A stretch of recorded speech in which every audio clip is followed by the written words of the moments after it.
আসসালামু আলাইকুম। জাতীয় বিশ্ববিদ্যালয়ের ডিগ্রি পাস দ্বিতীয় বর্ষ পরীক্ষার্থী বন্ধুগণ, আজকে ৮ তারিখ তোমাদের গৃহস্থ অর্থনীতি তৃতীয় পত্রের পরীক্ষা অনুষ্ঠিত হবে। ইনশাআল্লাহ আজকের এই ভিডিওতে গৃহস্থ অর্থনীতির ক বিভাগের সকল প্রশ্ন, খ বিভাগ এবং গ বিভাগের যে প্রশ্নগুলো তোমাদের পরীক্ষা আসার সম্ভাবনা সব থেকে বেশি, ইনশাআল্লাহ সেই প্রিমিয়াম সাজেশন নিয়ে কিন্তু আলোচনা করব আজকের এই ভিডিওতে। তাহলে চলো ভিডিওটি শুরু করা যাক। জাতীয় বিশ্ববিদ্যালয় ডিগ্রি পাস দ্বিতীয় বর্ষের পরীক্ষা 2023 পরীক্ষা অনুষ্ঠিত হচ্ছে 2025। গৃহস্থ অর্থনীতি তৃতীয় পত্র বিষয়টির বিষয়কর হচ্ছে 123501। আর বিষয়টির বিষয় হচ্ছে খাদ্য পুষ্টি এবং প্রাতিষ্ঠানিক খাদ্য ব্যবস্থাপনা। এটি হচ্ছে সর্বশেষ চূড়ান্ত শর্টকাট ফাইনাল প্রিমিয়াম সাজেশন। তোমরা যারা এখনও রুবেল একাডেমি 360 চ্যানেলটি সাবস্ক্রাইব করেন, অবশ্যই চ্যানেলটি সাবস্ক্রাইব করে সাথে থাকবে। শুরু করছি ক বিভাগের অতি সংক্ষিপ্ত প্রশ্নগুলি দিয়ে। 1 নম্বর, অত্যাবশ্যকীয় ফ্যাটি অ্যাসিড কয়টি ও কী কী? প্রিয় শিক্ষার্থী বন্ধুগণ, শুধুমাত্র প্রশ্নগুলোই পড়ে যাব, উত্তরগুলো বলতে গেলে ভিডিওটি আরও লং হয়ে যাবে। 2 নম্বর, ভিটামিন কয় প্রকার ও কী কী? 3 নম্বর, গ্লাইকোজেন কী? 4 নম্বর, অত্যাবশ্যকীয় অ্যামিনো অ্যাসিড কয়টি ও কী কী? 5 নম্বর, পেট বেলি বলতে কী বোঝায়? 6 নম্বর, শক্তির উৎস কী? 7 নম্বর, গ্লুকোজ কী? প্রিয় শিক্ষার্থী বন্ধুগণ, এই প্রশ্নগুলো তোমাদের পরীক্ষা আসার সম্ভাবনা সব থেকে বেশি, তাই এই প্রশ্নগুলো কিন্তু আলোচনা করা হচ্ছে। তোমরা অবশ্যই তোমাদের বই বা গাইতে এই প্রশ্নগুলো একটু টিকমার্ক করে নেবে। 8 নম্বর, শক্তি কী? 9 নম্বর, শক্তি পরিমাপের একক কী? 10 নম্বর, মাইক্রো নিউট্রিয়েন্ট কী? 11 নম্বর, ক্রিয়েটিনিন কী? 12 নম্বর, দুধের শর্করা কোনটি? 13 নম্বর, আইডিডি এর পূর্ণরূপ কী এবং বিএমআই এর পূর্ণরূপ কী? 15 নম্বর, শ্বেতসার কী? 16 নম্বর, অ্যালবুমিন কী? 17 নম্বর, প্রোটিনের গঠনগত এককের নাম কী? 18 নম্বর, সুষম খাদ্য বলতে কী বুঝো? 19 নম্বর, পরিপূরক খাদ্য কী? 20 নম্বর, ইডিমা কী?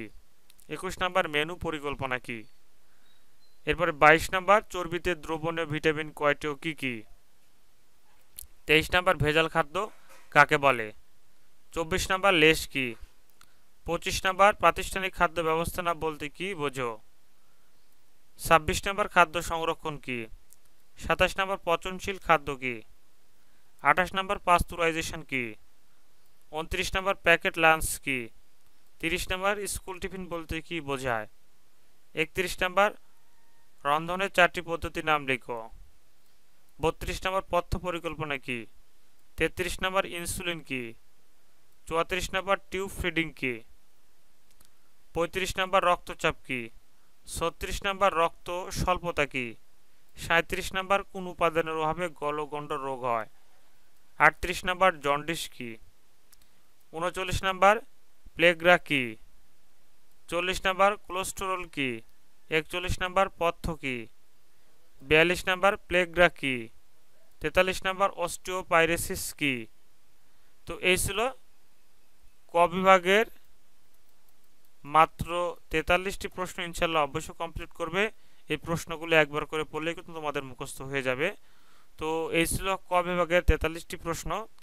আমরা এখন দেখে নেব হচ্ছে খ বিভাগের অতি সংক্ষিপ্ত প্রশ্ন। 1 নম্বর, ট্রাস্ট ও সেলুলোজের মধ্যে পার্থক্য লেখো। প্রথম অধ্যায়ের প্রশ্ন। 2 নম্বর, মানবদেহে ক্যালসিয়ামের ভূমিকা লেখো। প্রথম অধ্যায়ের প্রশ্ন। এরপর 3 নম্বর, পানিতে এবং চর্বিতে দ্রবণীয় ভিটামিনের মধ্যে পার্থক্য লেখো। প্রথম অধ্যায়ের প্রশ্ন।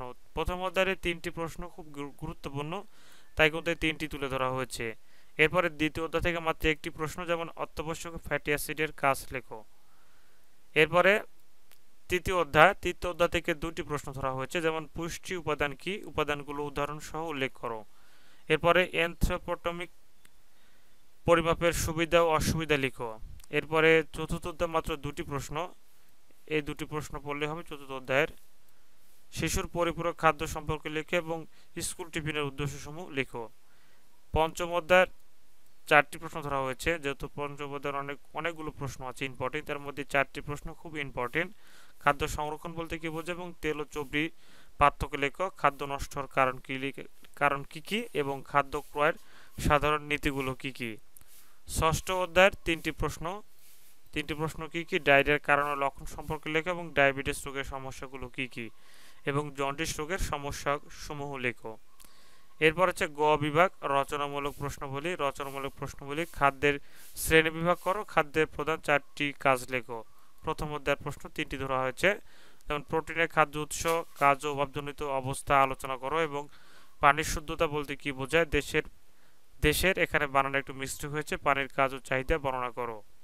4 নাম্বার অর্থাৎ দ্বিতীয় অধ্যায় থেকে দুটি প্রশ্ন, যে ক্যালোরি কি, দেহের ক্যালোরি চাহিদা কি কি বিষয় উপর নির্ভর করে লিখো। 5 নাম্বার মানবদেহের শক্তির চাহিদা নির্ণয়ের পদ্ধতি বর্ণনা করো। তৃতীয় অধ্যায় থেকে ধরা হয়েছে দুটি প্রশ্ন, যে ওজন পরিমাপের বিপজ্জ বিষয়গুলো বর্ণনা করে এবং নবজাতকের প্রথম খাদ্য সম্পর্কে লেখো। 6 মাস বয়সী শিশুর পরিপূরক খাদ্যের বর্ণনা দাও। এরপরে চতুর্থ অধ্যায়ের 3টি প্রশ্ন ধরা হয়েছে। এরপরে পঞ্চম অধ্যায়ের আছে একটি প্রশ্ন, ষষ্ঠ অধ্যায়ের আছে হচ্ছে যে 3টি প্রশ্ন। তো এই ছিল তোমাদের আজকে 8 তারিখ অর্থাৎ জুলাই মাসের 8 তারিখ তোমাদের গৃহস্থ অর্থনীতি তৃতীয় পত্রের পরীক্ষা অনুষ্ঠিত হবে। সেই তৃতীয় পত্রের যে প্রিমিয়াম সাজেশনটি অনেকেই পারিশ্রমিকের বিনিময়ে সাজেশনটি কিনে নিয়েছে, কিন্তু তোমাদের জন্য সাজেশনটি এই মুহূর্তে আজকে ফ্রিতে দেওয়া হলো। অবশ্যই এই প্রশ্নগুলো একটু দাগিয়ে নেবে, তোমাদের বইতে টিক মার্ক করে নেবে। ইনশাল্লাহ এই প্রশ্নগুলো পড়লে কিন্তু ইনশাল্লাহ 80 থেকে 90% প্রশ্ন কমন আসবে। তো এই ছিল ক বিভাগের 43টি প্রশ্ন, খ বিভাগের ছিল হচ্ছে যে 15টি প্রশ্ন এবং গ বিভাগের ছিল হচ্ছে যে 14টি প্রশ্ন। অবশ্যই কমপ্লিট করবে।